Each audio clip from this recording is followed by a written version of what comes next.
नमस्कार, मैं पहाड़ी शहजाद अली और आप देख रहे हैं लोक साक्षी न्यूज। हाल ही में हमने लोकसभा चुनाव संपन्न हुए हैं और लोकसभा चुनाव में एक मुद्दा बड़ा तूल पकड़ा जहां पर विपक्ष द्वारा आरोप लगाए जा रहे थे चंदे का धंधा।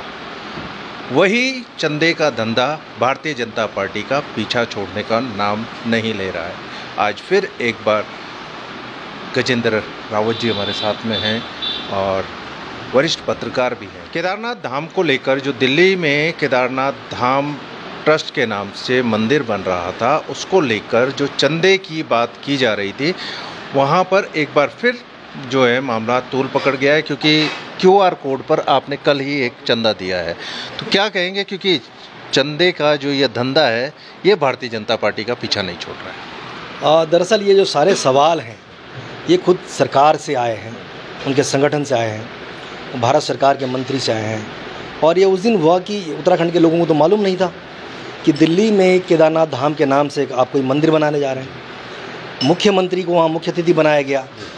जो भारत सरकार मंत्री अजय टम्टा हैं वो भी उसमें थे, रानीखेत के विधायक उसमें थे और सल्ट के विधायक भी उसमें थे। और ये सवाल इसलिए लोगों के जहन में आया कि आखिर आपको ऐसा करने की क्या ज़रूरत पड़ी, जब हिमालय तू केदारम स्पष्ट है कि जो बाबा केदार का धाम है वो हिमालय में है, जिसके पृष्ठभाग में हिमालय है वही केदार धाम है, वही बाबा केदारनाथ का स्थान है।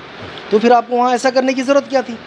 और उसके बाद ये इस देश के इतिहास में पहला उदाहरण होगा, इस उत्तराखंड के लिहाज से मैं मानता हूँ, कि मुख्यमंत्री के द्वारा किए गए किसी भूमि पूजन के बाद उसको गलत साबित करने के लिए, उसको अलग साबित करने के लिए कैबिनेट की बैठक बुलानी पड़ी। और उस कैबिनेट की बैठक में आपने कहा कि भाई अब 4 धाम के नाम से आप कोई नाम रखेंगे। तो जब कोई नाम नहीं रखेंगे तो उसके नाम से कोई अब अकाउंट भी नहीं होना चाहिए, उसके नाम से फिर कोई चंदा भी नहीं लिया जाना चाहिए। और उसके बावजूद जब हमने कल ट्राई किया तो देखा कि केदारनाथ धाम दिल्ली ट्रस्ट के नाम पर जो है अकाउंट खुला हुआ है, उसमें पैसा जा रहा है। आज हमने फिर उन पर जो चेक करने के लिए फ़ोन किया तो उन्होंने बताया कि भाई आप हमें चेक से दान दे सकते हैं, आप ऑफिस आकर भी दे सकते हैं, और QR कोड उनका अभी ऑलरेडी काम कर रहा है। तो सवाल ये है कि जो सरकार का जो निर्णय है, जिसके लिए सरकार ने तमाम विधायकों को मैदान में उतारा, अपने संगठन के लोगों को उतारा, तमाम लोगों ने कहा कि भाई अब ऐसा कुछ नहीं होगा, तो फिर ये सवाल वहीं आते हैं कि जो मुख्यमंत्री के द्वारा जो बात कही गई थी आप उसको झुठला रहे हैं, जो विधायक इसके लिए बैटिंग करने आए थे आप उनको झुठला रहे हैं, और वो तमाम जो दावे थे इसका मतलब वो धरातल पर आई नहीं। तो इसका मतलब जो मुख्यमंत्री की बात कैबिनेट की बैठक के बाद उस ट्रस्ट की इतनी बड़ी हिम्मत कहाँ से हो पा रही है। वो ट्रस्ट में कौन ऐसे शक्तिशाली लोग वहाँ बैठे हुए हैं, आखिरकार वो कौन लोग हैं जो पुष्कर सिंह धामी को देहरादून से दिल्ली जगह ले गए। सब लोगों को बैकफुट पर आना पड़ा। और अगर स्थिति इतनी ख़राब है तो निश्चित रूप से जो इसके जो परिणाम है, अभी दिल्ली के बारे में बताया जा रहा है कि दिल्ली के अखबारों में, वहाँ के मीडिया में और भारतीय जनता पार्टी के ऊपर लेवल पर भी इस बात को लेकर गहन मंथन हो रहा है कि ये जो गलतियाँ हुई है ये अचानक से हुई हैं या कहीं साजिश के तौर पर करवाई गई है, या फिर वास्तव में वही हो रहा है कि एक तरफ आपसे यहाँ यात्रा संभल नहीं रही है और दूसरी तरफ आप दूसरा धाम खोलने की बात कर रहे हैं। फिर आप साथ साथ बयान छप रहा है कि भाई अब केदारनाथ धाम के दर्शन जो दिल्ली में आप कर पाएंगे, कौन और कौन लोग उनके पीछे जिम्मेदार है, ये सारे सवाल हैं। देखिए, गजेंद्र रावत जी हमारे साथ में, और ये पहले शख्स हैं जिन्होंने केदारनाथ बद्रीनाथ समिति पर आरोप लगाए थे कि जो केदारनाथ मंदिर में आरोप नहीं लगाए थे, खबर पोस्ट की थी और उस खबर पोस्ट करने के बाद में आप पर केस भी दर्ज हुआ था। अब आपकी बात को खुद शंकराचार्य ने प्रमाणित कर दिया जब उन्होंने मीडिया पर ही सवाल पूछ लिए कि 228 kg सोना केदारनाथ से कहाँ गायब हो गया, आप मीडिया वाले क्यों नहीं सवाल उठाते हैं। तो आपकी बात को खुद शंकराचार्य जी ने प्रमाणित कर दिया, कहेंगे? ये सोने वाली कहानी सबसे पहले आचार्य संतोष त्रिवेदी लेकर आए थे। उन्होंने वहाँ से एक वीडियो जारी करा, मंदिर के गर्भगृह से भी और मंदिर के बाहर से भी।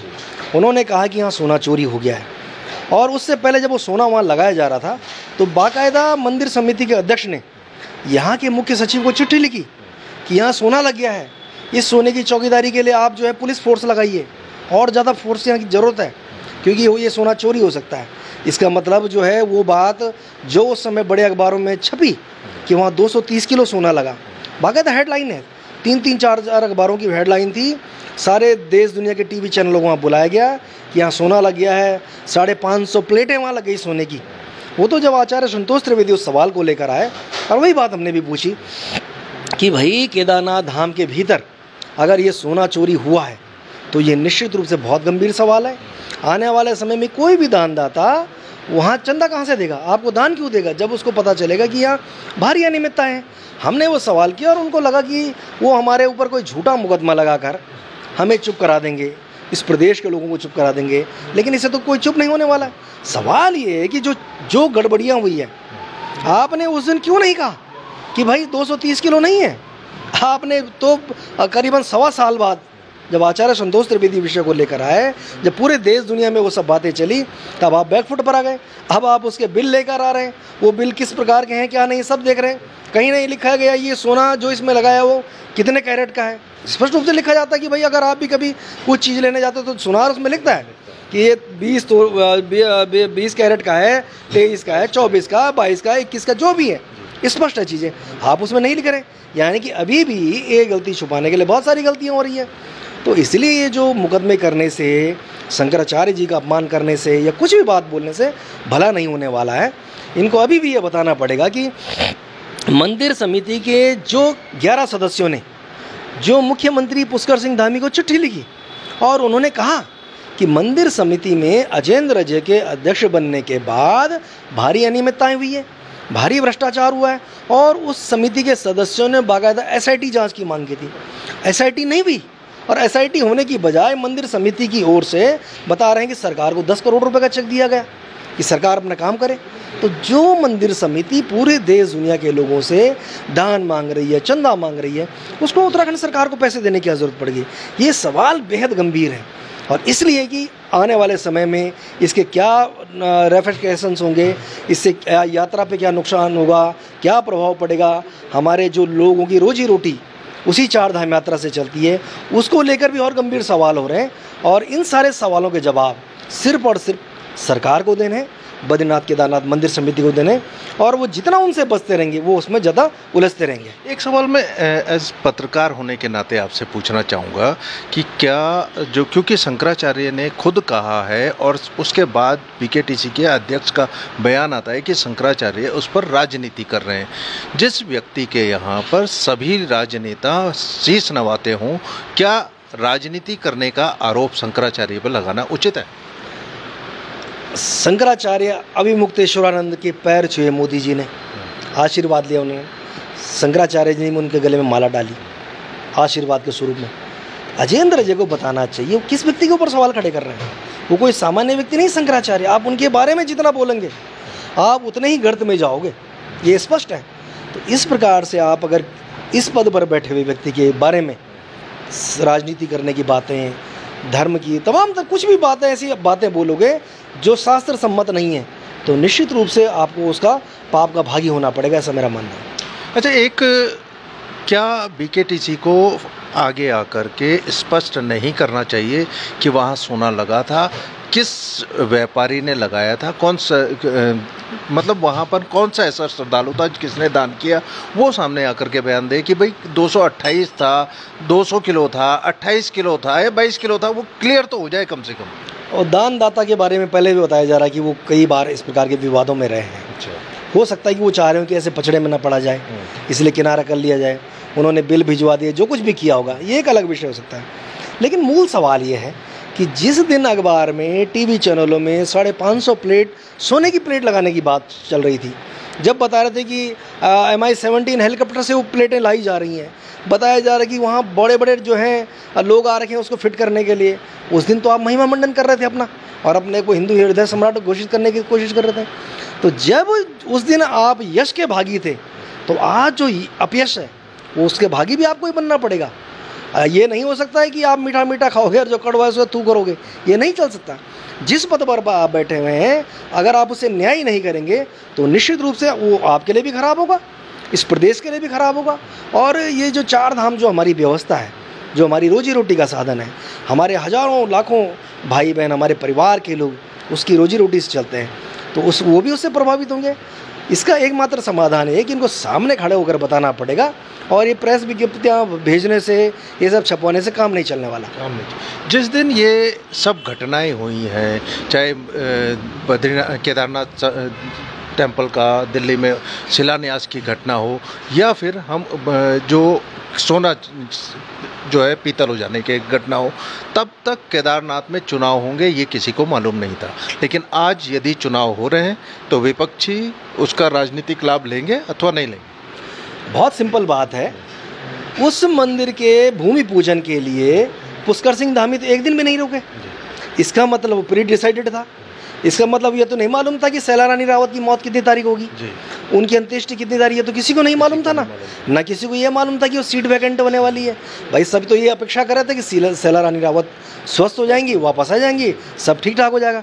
लेकिन उनकी मौत होने के बाद, और जिस प्रकार उसी दिन जब ये भूमि पूजन करने चले गए, तो वहीं से सवाल खड़े हुए कि एक और यहाँ चिता जलने की तैयारी हो रही है, उधर आप भूमि पूजन कर रहे हो, तो इतनी जल्दीबाजी क्यों थी? ये एंजाइटी किसने दिखाई? तो अब आप ये बोलोगे कोई उसका राजनीतिक लाभ ले रहा, कोई हानि हो रही, किसी को कुछ भी हो रहा, ये सब तो किसी और की तरफ से नहीं है। भाई जिन लोगों ने मुख्यमंत्री का प्रोग्राम लगाया, कोई एक दिन पहले तो लगाया नहीं होगा कि कल जाना है। इसका मतलब वो प्रोग्राम कई दिन पहले लगा था। अगर कई दिन पहले लगा था तो उसका मतलब स्पष्ट था कि उस दिन तक शैला रानी रावत धरती पर थी, उनकी मौत नहीं हुई थी, सीट वैकेंट नहीं हुई थी। तो ये सारे इस प्रकार के आरोप प्रत्यारोप से मतलब आप बरगला के क्या कर लोगे?